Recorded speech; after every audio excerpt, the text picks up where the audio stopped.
Number 1, कैरीन Catherine वॉल्डेग्रेव। सन 2011 में Canada की रहने वाली कैरीन कैथरीन वॉल्डेग्रेव नामक औरत ने फेसबुक पर बहुत से नंबर्स पोस्ट करना शुरू कर दिए थे जिनका कोई मतलब नहीं होता था। और इसमें अजीब बात यह थी कि वो खुद अपनी ही पोस्ट का रिप्लाई करती थी। अगर कैरीन के प्रोफाइल के हिसाब से देखें तो उन्होंने टोरंटो की एक यूनिवर्सिटी से पीएचडी कर रखी है और वो कई कंट्रीज भी जा चुकी हैं। कैरीन को बहुत सी लैंग्वेजेस भी आती हैं, जैसे French, Estonian, Latvian, English, Russian, Gaelic, Latin और जर्मन। तो ऐसी पढ़ी लिखी औरत का इस तरह की मिस्टीरियस पोस्ट करना कोई आम बात नहीं हो सकती। अपने अजीब पोस्ट के ही बीच में उन्होंने कुछ बहुत जानी मानी ऑर्गेनाइजेशंस और मिस्ट्रीज के बारे में भी पोस्ट करना शुरू कर दिया, जिसमें वो FBI, CIA, man in black, Nazis और इलाइट के बारे में भी लिखती थी। कैरीन पूरे दिन ही लंबे लंबे पोस्ट करती रहती थी और अपने ही पोस्ट का खुद रिप्लाई भी करती थी, जो किसी इंसान के बस की बात तो नहीं थी। अगर कैरीन ऐसे किसी प्रोग्राम की मदद से भी कर रही थी तो भी वो ये सब क्यों करती थी, इस बात का कुछ पता नहीं चल पाया। और सन 2016 में कैरीन ने अपना फेसबुक अकाउंट डिलीट कर दिया और वो हमेशा के लिए इंटरनेट से गायब हो गई। Number 2, unknown YouTube channel. अब मैं आपको एक मिस्टीरियस यूट्यूब वीडियो के बारे में बताने वाला हूँ, जिसके चैनल का नाम नंबर्स में है और इस वीडियो का टाइटल भी नंबर्स में ही है। इस वीडियो में जो भी इमेजेस और क्लिप्स दिखाई गई हैं वो बहुत ही मिस्टीरियस हैं। मैं आपको इस वीडियो की एक छोटी सी क्लिप दिखा देता हूँ, जिससे आपको अंदाजा हो जाएगा कि ये कितनी क्रीपी और डिस्टर्बिंग है।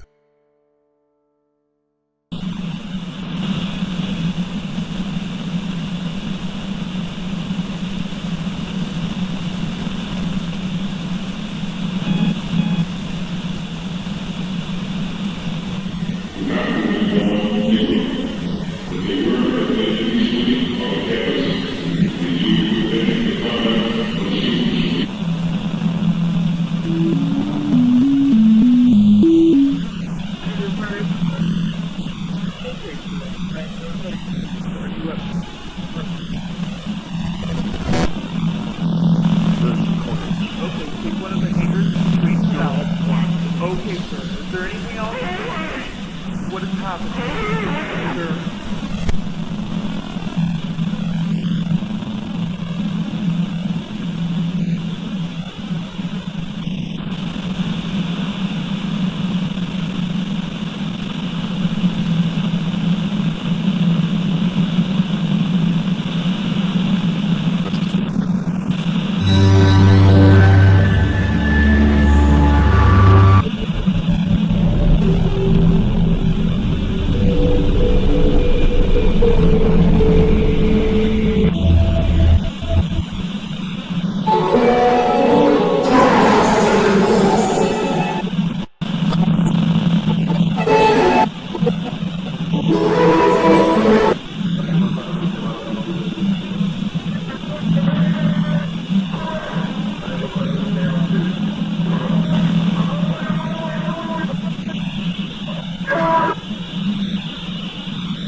इस चैनल पर यह वीडियो 9 अगस्त 2014 को पोस्ट की गई थी और उसके बाद चैनल पर कोई दूसरी वीडियो अपलोड नहीं हुई। कई लोगों का कहना है कि इस वीडियो में कोई हिडन मैसेज छिपा है और जिसने भी ये वीडियो अपलोड की थी वो हमें किसी चीज के लिए वार्न करना चाहता है। लेकिन ये बात अब तक एक मिस्ट्री बनी हुई है कि ये वीडियो किसने और क्यों अपलोड की थी। नंबर 3, अक्टूबर 28, 2011.com। जैसे ही इंटरनेट पर एक मिस्टीरियस वेबसाइट आई जिसका नाम था अक्टूबर 28, 2011.com, तो कोई भी ये नहीं समझ पा रहा था कि इस वेबसाइट को बनाने का क्या मकसद है। इस वेबसाइट पर कुछ अजीब पिक्चर्स, मैसेज और एक काउंटडाउन चल रहा था जो किसी की भी समझ के परे था। इस वेबसाइट पर कभी भी बदलाव होते रहते थे, जिसमें हर बार नई नई इमेजेस और हिडन टेक्स्ट आ जाते थे। कई लोगों का मानना था कि इस वेबसाइट पर जो काउंटडाउन चल रहा था, जब वो पूरा हो जाएगा तो हमारी दुनिया पर कुछ अजीब होगा।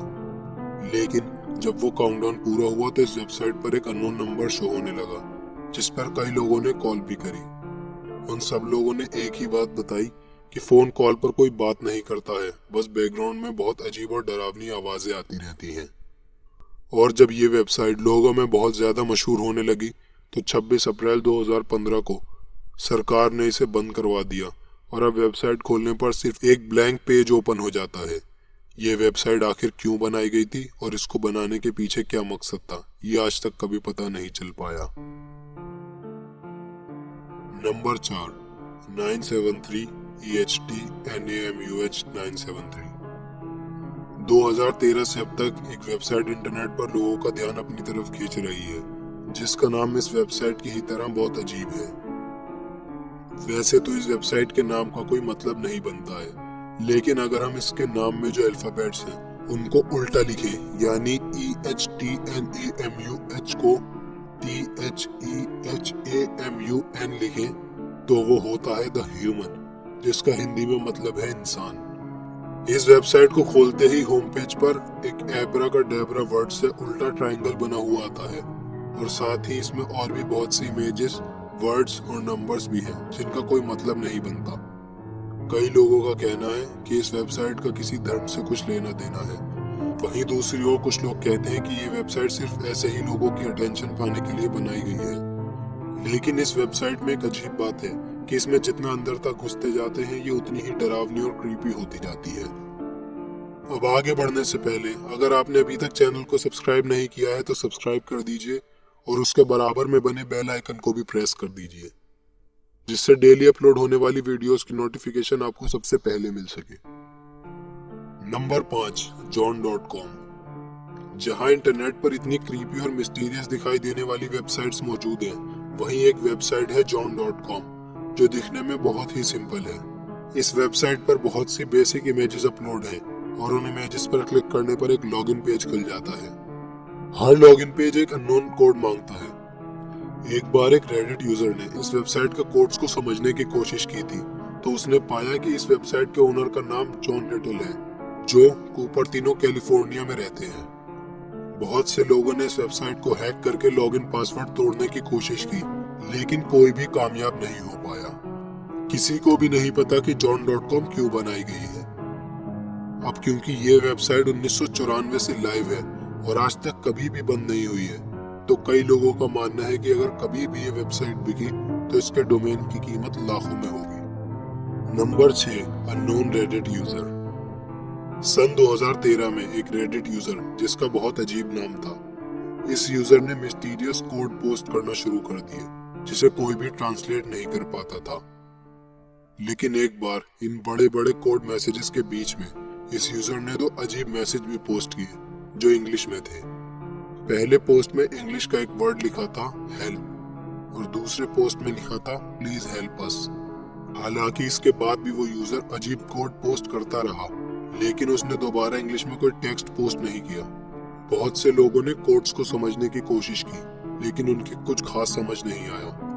फिर भी कई लोगों का मानना था कि इन कोड्स का मतलब कुछ भी हो सकता है, जैसे किसी नाम से लेकर कोई नंबर या फिर कोई टेररिस्ट कम्युनिकेशन भी हो सकता है। लेकिन अगर ऐसा था भी, तब भी कोई इतने बड़े बड़े कोड्स में साफ साफ हेल्प क्यों मांग रहा था, इसका कभी जवाब नहीं मिल पाया। Number 7, cicada 3301। 2012 में इंटरनेट पर आए क्रिप्टिक पजल ने कई कोड ब्रेकर्स को हिला के रख दिया। इस पजल का नाम था सिकाडा 3301। सिकाडा एक इंसेक्ट होता है और इस पजल में भी इसी इंसेक्ट की एक इमेज थी जो आम लोगों को देखने पर कुछ खास नहीं लगती, लेकिन इसमें एक हिडन कोड था और जो भी इंसान इस कोड को ढूंढ पाता उसे दूसरे पजल तक पहुंचने का हिंट मिल जाता। कई लोगों ने सिकाडा पजल को सॉल्व करने की कोशिश की, जिसमें बहुत लोग नाकामयाब हुए और कई लोगों ने इसे पूरा क्रैक कर लिया।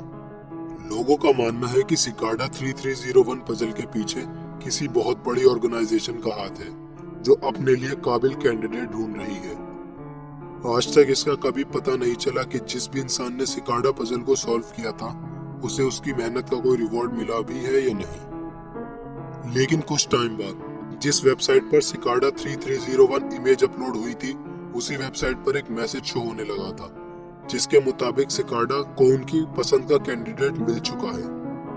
कई लोगों का कहना है कि सिकाडा सिर्फ टाइम पास के लिए था और वहीं कुछ लोग कहते हैं कि ये किसी नई चीज की शुरुआत है।